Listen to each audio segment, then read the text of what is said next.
Marian Santos of Potentials.com signing at our channel. Let's continue studying the book of Jack Canfield, The Success Principle. So, nasa principle number 50 na po tayo. Tell the truth faster. So, why? When in doubt, tell the truth. That's from Mark Twain. So, most of us avoid telling the truth because it's uncomfortable. We're afraid of making others feel uncomfortable, hurting their feelings, or risking their angers.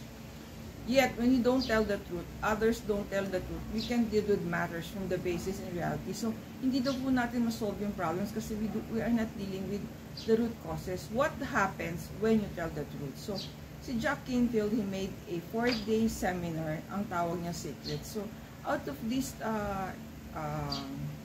exercises, sabi niya, lifelong migraines disappear, spastic colons relax, and medication is no longer needed.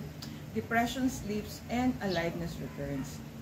So actually, people look younger and more vital. So it's quite amazing. So one participant even said na he lost 5 pounds excess weight over the coming 2 days. So yung not telling the truth or causes us to get sick or not move forward or be depressed. So, why do you need to share? So, ang sinasabi po ni Jack Canfield is, when we do not tell the truth, parang it prevents us from being successful or moving forward. So, one of the most valuable practices, and yet the hardest to do for most people, is telling the truth because it's uncomfortable. Siyempre, we are afraid, we may be embarrassed, so we kept it to ourselves. But, telling the truth pays dividends. So, bakit daw po it pays dividends? So sabi ni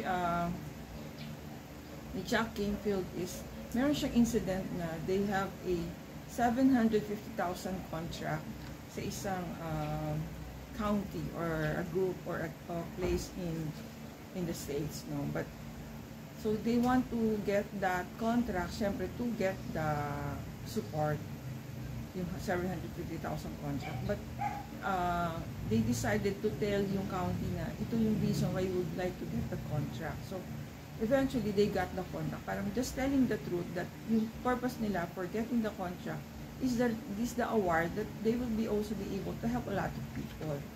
So they eventually got the contract. There's no perfect time to tell the hard truth. So yung timing or when it's needed, so and it will set us free. Siguro yun na lang yung pinaka-gist of speaking of the truth. Stay safe, everyone. God bless you all. Thank you for watching. See you on our next video.